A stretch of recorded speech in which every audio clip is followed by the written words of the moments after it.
Senhores telespectadores, o programa Justiça Sem Fronteiras vai entrevistar nesta oportunidade o Dr. Paulo Ramalho. Dr. Paulo Ramalho é um grande criminalista aqui do nosso estado do Rio de Janeiro e nós queremos saber dele, as impressões dele sobre essas reformas pontuais do Código de Processo Penal, que apesar de pontuais, têm mexido profundamente no procedimento, em diversos aspectos da instância penal. Meu caro doutor Paulo, e aí, essas modificações todas vieram trazer benefício para a defesa ou é indiferente? Não. Na verdade, essas modificações, a maioria delas tem cunho puramente demagógico. Aliás, a demagogia tem contaminado enormemente a atividade legislativa e, infelizmente, um fenômeno mais ou menos novo no Brasil, coisas que nós não tínhamos registro, que contaminou, inclusive, a atividade judicial em alguns casos. A demagogia sempre foi típica do Poder Legislativo e do Poder Executivo. Mas, de uns anos para cá, isso é um fenômeno mundial, a demagogia também chegou no Judiciário. Também chegou lá. Infelizmente. Então, hoje é comum se ver decisões que são tomadas sem nenhuma base jurídica, sem nenhum fundamento técnico, não raro com violação da Constituição, mas elas são tomadas a pretexto de que é isso que o povo quer. E essas reformas que surgem, elas são sempre na mesma linha. Primeiro que elas são sempre pirotécnicas. Por exemplo, agora, recentemente, aprovou-se uma lei dizendo que a prescrição de uma pena não pode ter por termo de contagem uma data anterior ao recebimento da denúncia.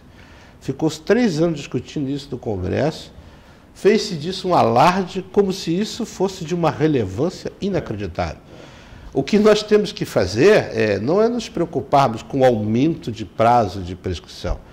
Cada vez que se aumenta o prazo de prescrição, e a prescrição máxima no Brasil é 20 anos, a gente está dizendo o seguinte: olha, nossa polícia é incompetente, nosso judiciário não consegue julgar as coisas num prazo razoável e, por isso, nós vamos dar mais tempo para o Estado, nós vamos prolongando indefinidamente. O que eu acho engraçado é o seguinte: a prescrição em outras áreas do direito, ninguém contesta, né? E tem os mesmos fundamentos, se você pensar do ponto de filosófico, da prescrição penal. Né? Você não pode ficar a vida inteira sujeito a um processo. Quando alguém pode ficar a vida inteira sujeito a um processo, são situações extremamente graves que o próprio direito internacional, por acordo, considera imprescritível. Você sabe aquele problema, eu que a minha vida toda lidei com matéria penal, né? A coisa que nunca me entrou na cabeça foi aquele negócio daquele cineasta famoso, que teria estuprado uma mulher nos Estados Unidos há 30 e tantos anos. Exatamente. Prenderam um para deportá-lo para os Estados Unidos. Eu nunca vi. E o pior disso, né? Ele foi acusado, o Polanski, ele foi acusado de abuso sexual na França há 30 e poucos anos atrás. Que coisa. Aliás, Minto foi acusado nos Estados Unidos há 30 e poucos anos atrás, se refugiou na França. A França nunca permitiu que ele fosse extraditado e, por acaso, ele foi encontrado e foi preso. E a vítima que lidera o manifesto a favor do cineasta, dizendo absurda essa prisão. Quer dizer, são as coisas pirotécnicas que a gente... Nós tínhamos um juiz espanhol, e agora tem um outro juiz italiano, que ele acha que pode processar todo mundo. Acho que o sonho dele é mandar para a cadeia Judas Iscariote. Aliás, isso a gente tem visto no judiciário brasileiro, infelizmente. É um fenômeno que também não é só do Brasil. Jovens, muitos meninos, cada vez mais meninos exercendo funções importantíssimas como promotor, juiz de direito. Um desembargador, o senhor é desembargador e sabe disso. O tribunal hoje é muito novo. O desembargador era um homem que acumulou experiência, maturidade de vida, cultura, e ao final da sua carreira, ao final da sua carreira, era promovido desembargador, tinha mais 10 anos para coroar a sua carreira de mérito e transferir a sua experiência e a sua maturidade para os julgamentos realizando justiça. Hoje você encontra um garoto de 30 anos com uma função dessas.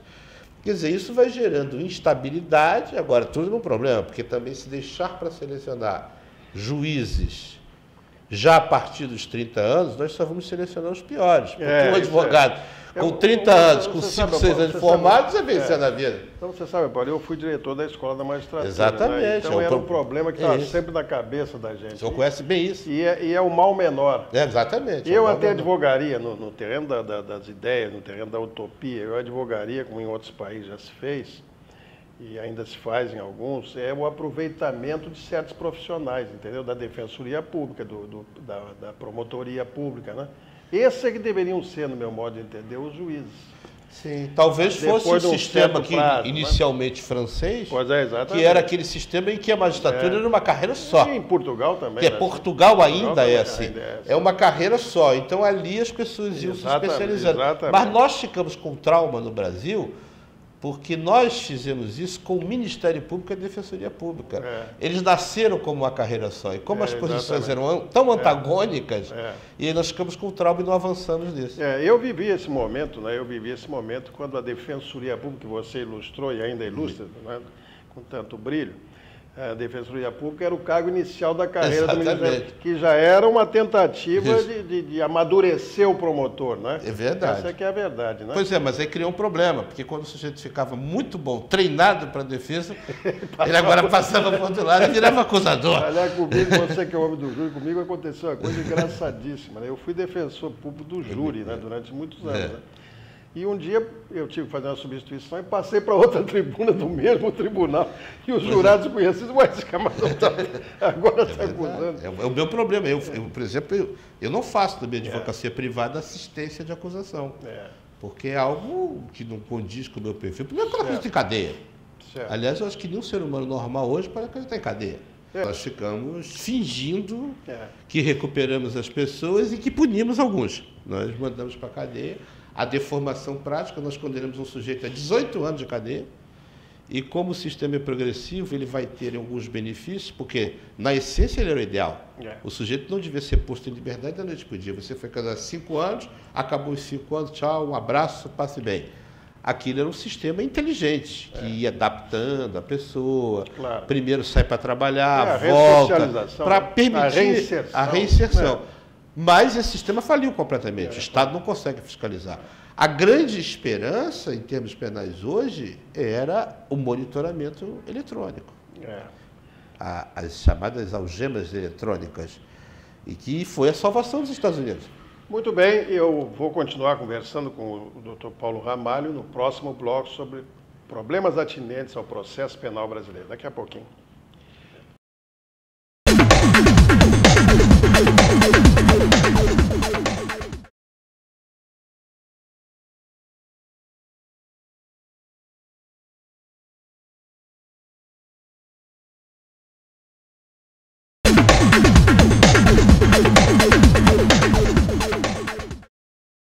Muito bem, estamos de volta ao programa Justiça Sem Fronteiras, entrevistando o eminente advogado criminal, Dr. Paulo Ramalho. Paulo, me diga uma coisa. Isso ficou no ar no último bloco. Algemas eletrônicas, qual é a tua opinião sobre isso? Eu sou a favor. Já acho que a cadeia é tão degradante, tão cara, dispendiosa para a sociedade, que a algema eletrônica acaba num paradoxo sendo melhor. A vida coletiva gera situações em que pequenos sacrifícios, pela prática deformada, geram benefícios. Por exemplo, ninguém pode ser... eu costumo dar sempre exemplo. Ninguém pode ter seu carro parado na rua sem nenhum motivo e revistado. O Código de Processo Penal não permite. Há que haver uma fundada suspeita, etc. Mas a insegurança é tão grande que quando o cidadão hoje vê que tem uma blitz e param vários e vários carros de revista, o cidadão aceita a violação desse direito dele. Pô, me pararam! Por nada. Ele aceita essa violação porque ele é o seguinte: bom, se estão parando a mim, estão parando a todos. Então isso me dá mais sensação de segurança. Nos Estados Unidos, os Estados Unidos hoje tem em torno de 2,5 milhões de pessoas condenadas à prisão. Mais as pessoas que estão em monitoramento eletrônico. Então, se você se colocar na cadeia hoje todas as pessoas que estão condenadas nos Estados Unidos, está 4, 5 milhões de pessoas. O que é impossível. É impossível. Então, o monitoramento eletrônico é uma solução para o preso de baixa periculosidade, para o sujeito de primeiro crime. Agora, tem um problema, as estruturas são extremamente corruptas. Então, esse monitoramento é um monitoramento que deve ser implementado como futuro. Não adianta encher a cadeia, não adianta, porque eles vão sair. A cadeia não ressocializa, nós vamos isolar esses bandidos por algum tempo, vamos pegar aqueles que tinham chance de serem recuperados, o criminoso ocasional, do primeiro delito, vamos colocá-lo junto com esse já pós-graduado do crime, vamos piorar esses, então a algema eletrônica, o monitoramento eletrônico, é uma das medidas legais, uma das poucas medidas legais que pode efetivamente contribuir. Agora, não se vê nenhum movimento político no sentido de implementar o monitoramento eletrônico. É verdade, né? Mas é engraçado, há uma grande contradição, realmente, aparente contradição filosófica, que eu digo, e aparente contradição em todo sentido até, que no exato momento em que todas as vozes, estou dizendo conduzidas pela mídia, né? Sim. Se voltam para punir todo mundo e não sei o quê, isso é suprimir qualquer direito que o preso tem, e não sei o que mais e tal, o governo tem pautado a sua política no sentido de tirar pessoas da cadeia, não é isso? Exatamente. Mas e muita gente, exatamente, né? Muito. E muita gente. Há uma certa esquizofrenia legislativa. Exatamente. E acontece, às vezes, dentro do próprio Congresso Nacional. Ele consegue aprovar leis extremamente duras, desde o crime de onda, que começou por causa da morte da atriz. Exatamente. Depois antes o sequestro do Medina, e, ao mesmo tempo, incutindo os legisladores aprova legislações extremamente liberais. Como, por exemplo, os delitos sexuais. Foram para gravar e acabaram beneficiando. Porque o que era 2 delitos, o atentado violento ao pudor, qualquer prática libidinosa com violência contra uma pessoa, e o delito de estupro, que era a submissão, a penetração, a conjunção carnal mediante violência ou grave ameaça, que eram 2 crimes punidos extremamente de forma severa, viraram um crime só, numa reforma legislativa. Porque a gente percebe que o legislador não está interessado no conhecimento técnico. Não, isso não vai. Ele está interessado na câmera, na imagem, na divulgação. Está interessado no eleitor. Basta se dizer que a toda hora se fala assim, vamos diminuir a responsabilidade penal para 16 anos. Todo mundo sabe que a lei não pode fazer isso, que é proibido, porque está na Constituição como uma cláusula pétrea. Mas ele apresenta esses projetos para quê? Para ser demagógico. Não tem nenhum sentido isso. Não tem. Nós não temos nem como colocar esses adolescentes na cadeia. Não temos como manter os presos, quanto mais os adolescentes. Outro dia eu entrevistei aqui o presidente do DEGASE, e eles fazem hoje fazem um trabalho excelente nessa área, sabe disso? Sim. De tratamento menor, de reinserção social, muito, muito edificante. Mas é diminuto. Esse trabalho, ele tem uma dimensão pequena. E a gente acha engraçado o seguinte, a opinião pública foi manipulada pelos órgãos de informação. Nós temos ONG para tudo. Nós temos ONG, por exemplo, em tema de criança, a gente tem mais ONG do que criança abandonada. Tem mais ONG do que criança abandonada. E elas recebem dinheiro do exterior, não para bom conta. E para maus objetivos. Exatamente. Então tem a filantropia e a pilantropia. A pilantropia disso, das ONGs, é um negócio inacreditável. Nós não temos nenhuma ONG que se preocupe com reinserção social de preso. Não, isso não interessa. Não interessa. Quem se preocupa com isso são as organizações civis que têm fundamento religioso. As pastorais penais, as igrejas evangélicas, etc. Mas essas não recebem dinheiro do exterior. Não chega um centavo do exterior para ajudar a ressocialização de preso no Brasil. Mas chegam bilhões de dólares para cuidar de crianças abandonadas. Nós temos município no Rio de Janeiro, o próprio município do Rio de Janeiro, estima-se que não tenha mais do que 3, 4 mil crianças de rua. Mas criança de rua mesmo. Não é a criança que vai para a rua. A criança de rua. População. Exatamente.